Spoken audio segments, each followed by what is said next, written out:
안녕하세요. 윤창성 목사입니다. 오늘은 성경이 우리에게 메시지를 어떤 방식으로 주는가에 대한 부분을 놓고 같이 얘기를 좀 나눠보겠습니다. 먼저는 구약이 있고 신약에서 복음서와 서신서로 구분을 지어서 조금 설명을 드릴게요. 물론 제가 정한 구분점이죠. 학술적인 내용은 전혀 없고 어떻게 하면 제가 지금까지 성경을 봐오면서 여러분에게 도움이 좀 될 수 있을까 한 내용들을 같이 이렇게 나눠보겠습니다. 첫 번째, 구약에서 우리가 봐야 되는, 구약이든 신약이든 간에 우리가 봐야 되는 핵심적인 내용이 있어요. 어떤 부분이냐면, 하나님은 영이시라 그랬어요. 영. 그쵸? 하나님은 영이시다. 그런데 죄를 지은 사람은 영이 없단 말이에요. 그쵸? 영이 죽었어요. 그럼 복음서의 사람들도, 복음서에서 예수님이 말할 당시의 사람들도 영이 죽었어요. 서신서의 사람들은 영이 살아났죠. 요 기준의 틀에서 우리가 이 성경이 어떤 음성으로 우리에게 메시지를 주는가를 이해하지 못하면 대표적으로 어떤 거죠? 아브라함도 부자였다. 다윗도 부자였다. 그러니까 우리도 부자가 될 수 있어. 하나님의 복에는 그런 게 포함되어 있어. 라고 얘기하는 궤변을 자꾸 늘어놓게 되는 거예요. 부자가 나쁘다는 게 아니라 그것을 추구하거나 지향하는 것 자체에 대한 문제점을 제가 지금 지적을 해드리는 겁니다. 만약에 그걸로 복을 추구하실 거면요, 여러분 잘못하시면 어떻게 돼야 되죠? 살아있는 동안에 저주를 받으셔야 돼요. 거기에도 오케이를 하실 거면 복을 추구하시고 부를 추구하십시오. 저는 빠질게요. 소통의 방식을 알아야 메시지를 이해할 수 있는데, 누군가와 내가 소통을 할 때 저쪽에서 저에게 주는 메시지가 표정인지, 수화를 통한 건지, 아니면 모스 부호인지, 언어인지, 그림인지, 또는 육체적인 접촉인지, 누군가를 때리는 것도 하나의 메시지죠. 알아야 되지 않겠어요? 어떤 방식으로 나에게 메시지를 전하는가? 대표적인 오해의 장이 어떤 데냐면 문자예요. 물론 요즘 젊은이들은 이모티콘이라고 해서 이 얼굴을 잘 사용해서 그런 오해가 별로 없다고들 하는데, 저도 벌써 이렇게 잘 못 쓰겠더라고요. 그래서 단순하게 문자만 보내면 이 사람의 감정을 못 읽는 거예요, 사람들이. 저는 농담으로 한 얘기인데 진지하게 받아듣고 삐지는 경우를 제가 몇 번 봤습니다. 그래서 농담이든 진지한 얘기든 일단 카톡으로는 하시면 안 돼요. 물론 성경에 대한 질문 같은 건 괜찮은데, 감정적 공유가 있어야 되는 곳에서는 카톡, 문자 사용은 특히 어르신들은 하시면 곤란한 상황을 겪을 수가 있습니다. 그러니까 얼굴 보고 얘기하자라고 하는 게 훨씬 낫죠. 메시지의 방식을 이해 못하니까 오해가 생기는 거예요. 구약에 영이 없던 시절에, 하나님은 영인데 사람은 영이 없어요. 어떻게 소통하죠? 사람이 하나님의 방식으로 소통할 수가 없잖아요. 하나님이 사람의 방식으로 얘기를 해줘야 돼요. 하나님이 사람의 방식으로. 예를 들어 지렁이를 생각해 보세요. 지렁이가 흙 속에 있는데 제가 지렁이한테 저의 존재를 알리고 싶어요. 그럼 제가, 야, 인간이 너보다 훨씬 오래전에 있었고 내가 너보다 훨씬 뛰어나고 능력이 있어 라는 걸 말로 하는 건 의미가 없죠. 지렁이에게 저를 알리기 위해서 저는 제가 쓸 수 있는 방법을 사용해야 됩니다. 어떻게 하죠? 손을 넣어서 흙을 뒤집습니다. 천재지변이 난 거죠. 난리가 납니다. 근데 지렁이한테 내가 너를 해치진 않아 라고 하는 걸 알려주려면 지렁이가 좋아하는 걸 좀 주는 거예요. 과일 껍질이라든가 촉촉한 물이라든가. 지렁이한테는 그게 복이죠. 너무 살기 좋다. 좀 말 안 들으면 물을 차단하고 좀 말려. 그러면 괴롭겠죠, 엄청.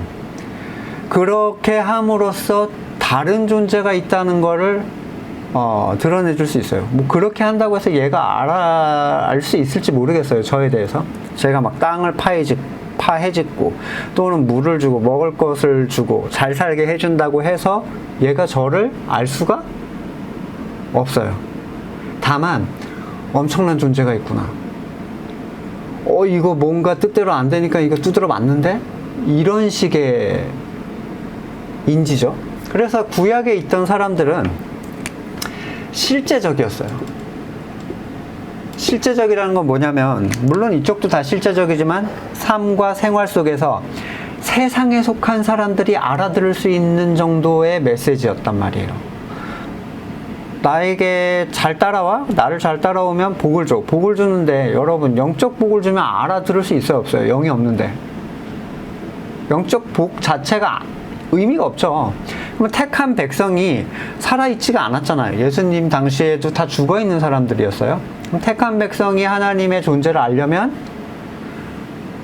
나라가 강성해져야 돼요. 택한 백성이 하나님의 진노를 알려면 나라가 망해야 돼요. 굉장히 실질적인 걸로 때리고 뒤집고 해서 그들에게 하나님의 존재에 대한 메시지를 보낸 게 무려 4,000년이나 된단 말이에요. 그래서 구약에서는 어떻죠? 잘못하면 때려 죽이죠, 바로. 그리고 이방 민족, 하나님이 택하지 않은 민족에 대해서 멸망을 시킵니다. 뭐 자녀, 가축, 여자, 뭐 인정사정 볼 거 없이 다 멸망시켜버려요. 그거 굉장히 실제적이잖아요. 어떤 사람들은 구약의 하나님이 죽인 수가 사탄이 죽인 수보다 더 많다, 뭐 이런 얘기를 하는데, 사탄이 죽인 수는 성경에 기록되지 않았죠. 참 미련한 얘기예요. 근데 일단 하나님이 죽이라고 한 사람의 수가 많다라는 것 때문에 막 굉장히 부들부들 하는데, 하나님이 하나님 되심에 대한 어필, 그러니까 그리스도가 오실 때까지 그들이 그리스도를 필요로 하는 존재가 되게 하기 위한 그 훈련의 장이라는 것에 있어서 실질적인 그들이 눈에 직접 보이고 느낄 수 있는 처벌이나 축복이 반드시 있어야만 했다는 겁니다. 그런데 자, 아이들한테, 여러분 아이들을 따라오게 할 때 두 가지 방법을 쓰죠. 책책과 당근이 있어요. 당근은 너 이렇게 하면 아빠가 아이스크림 사주고 네가 원하는 장난감 중에 뭘 주겠다. 네가 이렇게 하지 않을 경우 딱 3대만 맞자. 여러분, 대학교 가고 직장인 돼서 그러는 부모가 있습니까? 아주 유치한 영화적 수준의 소통이에요. 이 아이를 위한. 그런데 아직도 아브라함은 부자였다, 욥도 부자였다, 다윗도 부자였다, 그러니까 나도 부자가 될 수 있어 라는 얘기에 대한 정당성을 여기서 끌어오는 사람들은 거듭나지 않은 사람입니다. 왜 그런지 이따가 더 설명을 드릴게요. 거듭나지 않은 사람들이 이 거듭나지 않았을 때 추구했던 것들을 따라가요. 근데 정작 복은 이 옛날 방식을 추구하는데, 화는 옛날 방식을 거부하고 그리스도의 피로써 자기는 벗어나겠다라는 말도 안 되는 얘기를 하죠. 여러분, 복을 이쪽 걸로 추구하려면 화도 이쪽 걸로 받으셔야 돼요. 다 망하고 질병 들고 멸절해서 하나님의 살아계심을, 복을 이쪽 걸로 추구하실 거면요. 자, 얼마나 말이 안 되는 얘기인지. 자, 그 중에서도 하나님이 택하신 자들, 뭐 예언자들, 선지자들, 또는 다윗의 시편이라든가 보시면 영에 관한 얘기들을 합니다. 영에 관한 얘기들을 하지만 실질적으로 이 내용을 알아들을 수 있는 사람은 아무도 없었어요. 심지어 자기가 한 얘기가 궁극적으로 무엇을 얘기하는지 알 수 없었어요. 자, 넘어가겠습니다. 그럼 신약이 왔어요. 신약은 예수님의 탄생을 기점으로 하죠. 예수님. 그럼 예수님은 왜 오셨죠? 본질을 주시려고 오신 거예요. 지금 구약까지는 본질이 아닌 것들에 대한 허망함을 드러내신다면 이제는 본질을 주러 오셨어요. 영생, 구원, 하나님에 속한 영적 개념이 이제 시작되는 거예요. 근데 예수님의 공생의 3년 동안 복음서에 있는 사람 중에 영이 살아있는 사람이 아무도 없었다는 거예요. 그러면 예수님이 영적 얘기를 하신다라는 것 자체가 의미가 없을 수밖에 없죠. 근데 예수님이 복음서의 예수님을 보시면 항상 비유적인 표현을 사용하세요. 비유가 아니면 말씀하지 않았다라는 구절까지도 있어요. 이 얘기는 예수님의 치유의 모습 또는 분노하거나 예수님의 행동까지도 어떠한 비유적인 의미를 담고 있다라고 이해를 하셔야 돼요. 이 구약선에서 끝난 것을 예를 들어 예수님의 치유 사건을 보세요. 자, 죽은 사람이 살아났다.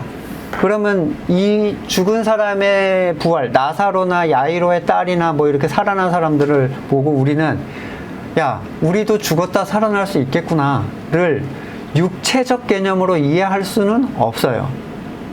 그쵸? 왜냐면 이쪽 이 사람들을 위한 메시지란 말이에요. 예수님의 행동과 지향점과 말씀은 이 사람들은 알아들을 수 없는 것이었고 이 사람들만이 알아들을 수 있는 것인데 치유라든지 어떠한 회복에 대한 부분에 있어서 구약적 개념을 자꾸 끌어다가 쓰는 것은 본질을 예수님의 의도와는 관계가 없는 거죠. 이런 거예요. 오병이어 사건을 통해서 사람들은 뭘 생각했죠? 먹고 배부른 까닭에 그를 잡아서 왕으로 삼아야 되겠다. 대박이죠. 일하지 않아도 먹고 풍요롭게 살 수 있는 시대가 온 거예요. 근데 예수님이 그 사람들을 다 돌려보냅니다. 너희가 나를 찾는 까닭은 먹고 배부른 까닭이다. 그 얘기는 이렇게 구약적 틀에서 복음서의 내용을 바라보면 본질을 향할 수 없다는 얘기예요. 비유에 대한 부분을 이제 복음서에서는 사용하셨는데 말씀드린 대로 비유는 설명이나 이해를 위한 게 아닙니다. 자, 비유의 목적 아까 마태복음 보시면 먼저는 마태복음 13장 34절에서 예수께서 이 모든 것을 비유로 무리에게 말씀하셨다. 비유가 아니고서는 아무것도 그들에게 말씀하지 않으셨다. 아무것도. 네. 비유가 아닌 것도 얘기했었다라고 얘기하기엔 너무 분명하게 아무것도라고 표현을 했어요. 그리고 이 이유가 예언자를 시켜서 하신 말씀을 이루시려는 것인데 나는 내 입을 열어서 비유로 말할 터인데 창세 이래로 숨겨둔 것을 털어놓을 것이다. 비유로서 숨겨놓은 걸 털어놓는 거예요. 근데 왜 설명이나 이해를 위한 게 아니냐? 이 앞쪽에서 나오죠. 13장 10절 이하에 제자들이 다가와서 예수께 말했다. 어찌하여 그들에게는 비유로 말씀하십니까? 예수께서 그들에게 대답하셨다. 너희에게는 하늘나라의 비밀을 아는 것을 허락해 주셨지만 다른 사람들에게는 그렇게 해주지 않으셨다. 네. 13절 내가 그들에게 비유로 말하는 이유는 그들이 보아도 보지 못하고 들어도 듣지 못하고 깨닫지도 못하기 때문이다. 그래서 14절 하반부에 깨닫지 못하고 돌아서지 못하게 해서 내가 그들을 고쳐주지 않으려는 것이다. 그러니까 설명을 하거나 이해를 하지 못하게 하기 위해서 비유를 들어서 모든 얘기를 이 비유를 통해서 하나님의 나라의 비밀을 이 안에다 넣어놨다는 거예요. 보세요. 영이 없는데 영적인 얘기를 비유로 이렇게 놓으니까 어떻게 되냐면 영이 없는 사람들이 복음서를 보고 내는 결론이 항상 뭐죠? 도덕적이고 윤리적인 가치로 해석을 합니다. 착하게 살자. 화내지 말아라. 욕심 부리면 안 된다. 돈을 따라가면 안 된다. 부모님께 효도해라. 교회 일 열심히 해라. 그쵸? 왜냐하면 참된 가치에 대해서 자기가 접근할 수 있는 영역이라는 게 없어요. 그것밖에 할 수가 없는 겁니다. 그들에게 있어서 예수님이 선하다는 것은 세상 기준이에요. 그러니까 착한 예수님 이렇게 생각하죠. 그래서 예수님처럼 나도 살아야지, 화 안 내고 욕심 안 부리고 자기가 생각하는 선의 개념을 예수님한테 잘 입혀서 그걸로 해석을 합니다. 그러니까 여러분, 그분들의 설교를 들어보면 세상에 속한 누구든지 따라할 수 있는 종류의 얘기를 해요. 아이들하고 설교할 때 아이들에게 욕심 부리면 예수님이 싫어해. 그쵸? 그런 얘기 하죠? 사이좋게 나눴어야지 되는 거야. 예수님이 욕심 부리지 말고 사이좋게 나눠 쓰라는 이유 때문에 오셨나요? 그럼 뭐 욕심 부리고 이기적으로 살라고 왔느냐? 이렇게 반문하는 건 너무 미련한 얘기예요. 본질을 지금 얘기하는 거잖아요. 왜 오셨고 무엇을 위해 오셨는지. 이 비유적 틀에서 비유를 사용하신 이유는 알아듣지 못하게 하신 이유이기 때문에 여러분들이 듣는 어떠한 설교라든가 또는 혼자 묵상해서 내는 묵상의 결론, 큐티의 결론이라는 게 도덕적 선에서 만약에 머물러 있다면 뭔가 이상하다고 생각을 하셔야 됩니다.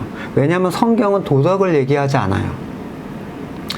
착하게 사는 것을 지향하지 않습니다. 누가 어떤 식으로 착한 거요? 세상적으로 착한 거. 성경은 하나님의 뜻대로 사는 걸 얘기하지 착하게 사는 것대로 하면 여러분 구약의 사람들은 얼마나 무서워요. 자기 가족이고 뭐고 안식일 안 지키면 돌로 때려 죽여야 됩니다. 그게 착해요? 아니란 말이에요. 그런데 이러한 구별점이 없으니까 범벅을 만들어서 구약에서도 착한 것만 남기고 복음서에서도 좋게 생각되는 것만 남겨서 하나의 스토리를 만들어요. 자기 일에 열심히 해서 다윗처럼 돌팔매를 잘하는 사람이 되자 뭐 이런 정체를 알 수 없는 교훈들이 자꾸 나타나는 이유가 바로 전혀 깨어있지 않은 사람들이 성경의 관점을 이해하지 못하기 때문이죠. 자, 그러면 깨어있는 사람들의 입장에서 복음서를 볼 때 본질을 봐야 돼요. 근데 여러분, 이 세 가지를 놓고 봤을 때 뭐가 제일 어려울까요? 성경에서 무엇이 제일 어려울까? 제가 본 바대로 얘기를 하자면 사람들은 복음서를 제일 쉽게 생각합니다. 비유고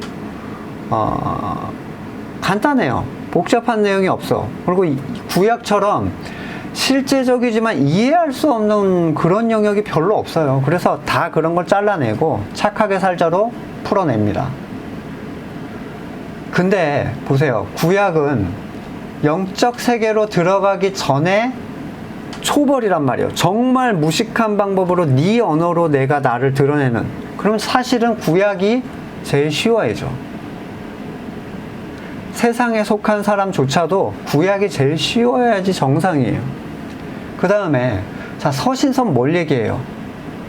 복음을 설명해주는 해설서예요. 그쵸? 서신서는 해설이란 말이에요. 복음이라는 게 무엇인지를 설명해줘. 왜? 복음이 너무 어려우니까요. 그런데 보세요. 성경에서 서신서를 이해하는 사람이 거의 없습니다. 항존 직분자들도 서신서를 한두 구절 끊어가지고 자기 멋대로 해석해요.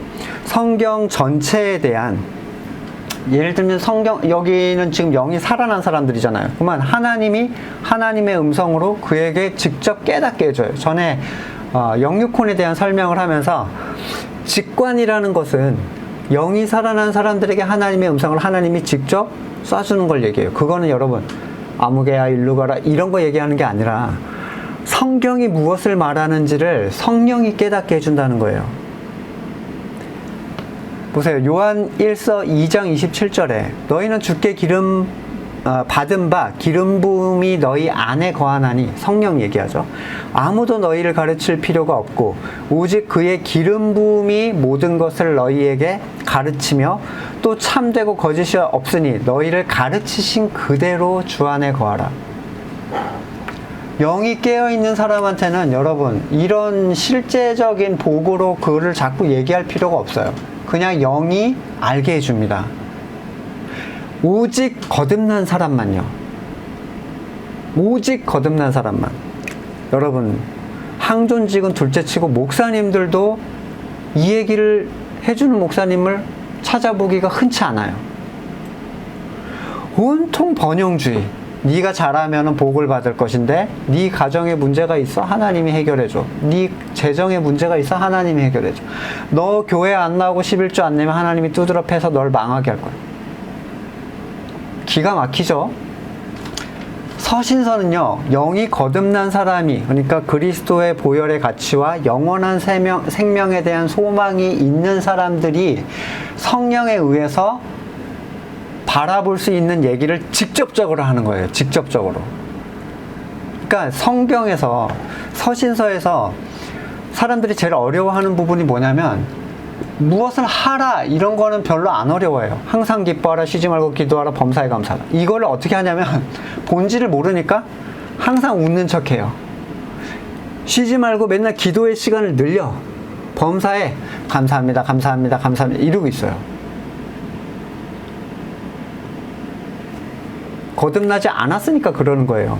여러분, 항상 기뻐하고 쉬지 말고 기도하고 범사에 감사하는 데는 이유가 있습니다.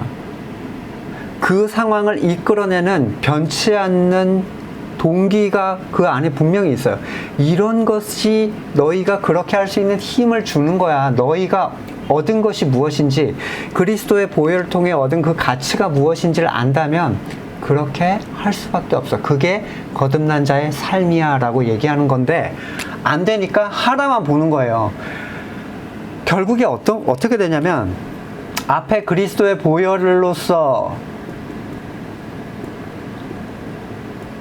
나타나는 가치, 로마서나 갈라디아서나 앞에 있는 내용들은 다 제낍니다.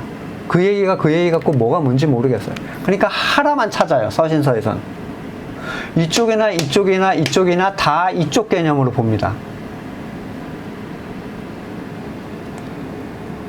서신서도 도덕적이고 행위적인 교회 일 같은 걸로 바꿔서 해석하는 목사님들이 대부분이에요. 성경을 본다는 건 그 보는 메시지의 방식에 따라서 다르게 볼 수 있어야 되는데, 물론 다 영적인 걸 얘기하죠. 궁극적으로는 복음을 얘기해요. 근데 방식이 완전 달라. 그쵸? 근데 이건 누구만 볼 수 있어요? 거듭난 사람만 볼 수 있어요. 교회가 된 사람, 교회 다니는 사람 말고 교회가 된 사람만 이해할 수 있습니다. 근데